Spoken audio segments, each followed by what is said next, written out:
فرض کنید بهتون بگم یه راه برای لاغری هست که توش باید هر روز کلی شکر بخورید. خیلی عجیب به نظر میرسه نه؟ ولی این دقیقاً همون چیزیه که الان تو شبکه‌های اجتماعی حسابی سر و صدا کرده.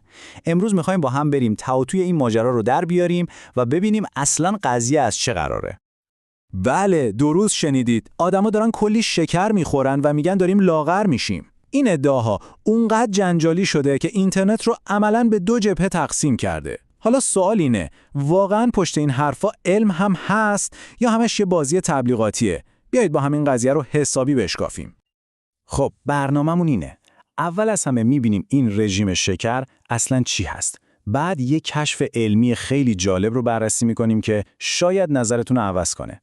آخر سر هم میریم سراغ خطراتش و به این نتیجه میرسیم که آیا اصلاً ارزش امتحان کردن داره یا نه. خب بریم سراغ بخش اول. این رژیم شکر که اینفلوئنسرها انقدر در موردش صحبت میکنن دقیقاً یعنی چی؟ ببینید اصل این رژیم دقیقاً برعکس هر چیزیه که تا حالا در مورد تغذیه سالم شنیدید. یعنی چی؟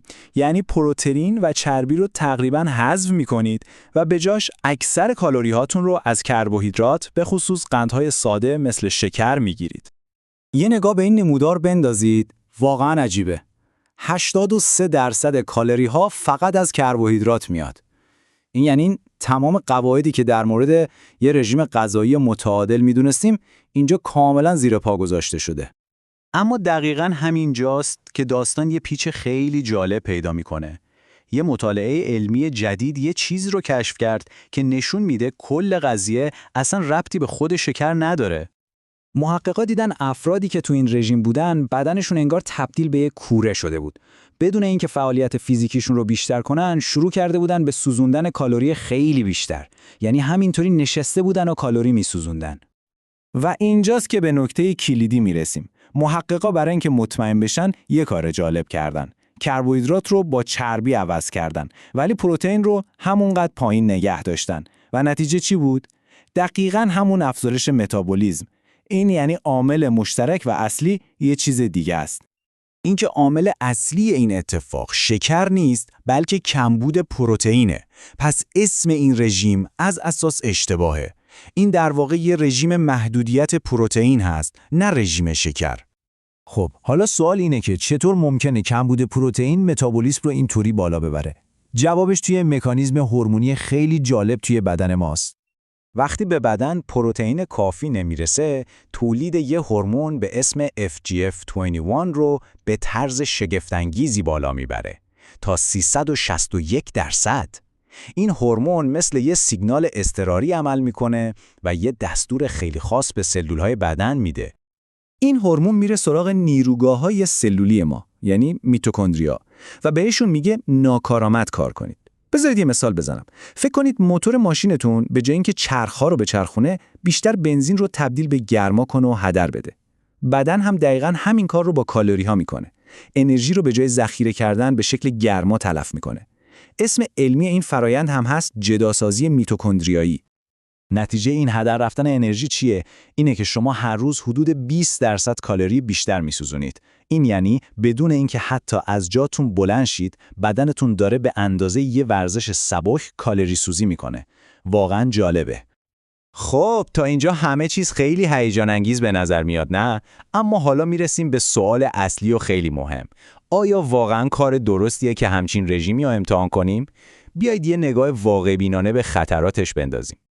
و این شاید بزرگترین پارادوکس این رژیمه. این کلید متابولیک ممکنه دقیقاً برای همون کسایی که بیشتر از همه بهش احتیاج دارن، یعنی افراد مبتلا به چاقی، کار نکنه. چرا؟ چون بدنشون به این هورمون FGF21 مقاوم شده. خیلی شبیه مقاومت به انسولین، یعنی هورمون توی خونشون هست ولی سلول‌ها دیگه بهش جواب نمیدن.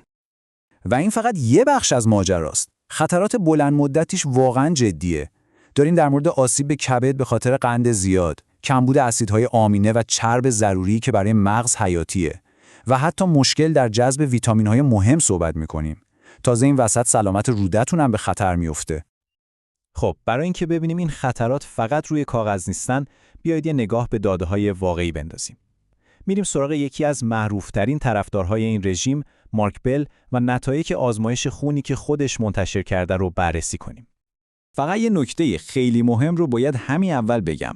بدن ورزیده مارک بل نتیجه چند ماه شکر خوردن نیست، نتیجه سالها پاورلیفتینگ حرفه‌ای و رژیم‌های خیلی خاص مثل رژیم گوشتخواریه. پس اصلاً نباید اون رو با یه فرد عادی مقایسه کرد. ولی آزمایش خونش یه داستان دیگر رو تعریف میکنه، یه داستان نگران کننده. تستوسترونش به شکل غیر طبیعی بالاست که احتمالاً نشونه مصرف استروئیده. کلسترول خوب یا HDLش به شدت پایینه که یعنی ریسک بیماری قلبی بالا. قند خونش هم در مرز پیش دیابته و از همه بدتر یه شاخص مربوط به آلزایمر توی خونش خیلی بالاست. اینها اصلاً شوخی بردار نیست. خب، حالا که هم ادعاها رو شنیدیم، هم علم پشتش رو دیدیم و هم یه نمونه واقعی رو بررسی کردیم، وقتشه که یه جمع‌بندی نهایی بکنیم. پس بیاید نکات کلیدی رو یه بار دیگه مرور کنیم. اول اینکه اسم رژیم شکر اشتباهه. این یه رژیم محدودیت پروتئین هست. دوم، اون افزایش متابولیسم یه پدیده علمی واقعیه ولی ممکنه برای همه کار نکنه، به خصوص افراد چاق. سوم و از همه مهمتر، خطرات بلند مدتش مثل آسیب به کبد و کمبود مواد مغذی خیلی جدیه. و در نهایت نباید گول ظاهر اینفلوئنسرها رو خورد، چون عوامل دیگه‌ای مثل سالها تمرین و مصرف دارو هم دخیله. و در نهایت همه چیز به این سوال ختم میشه: آیا واقعاً یه ترفند کوتاه مدت برای بالا بردن متابولیسم ارزشش رو داره که سلامتی بلند مدت خودتون رو به خطر بندازید؟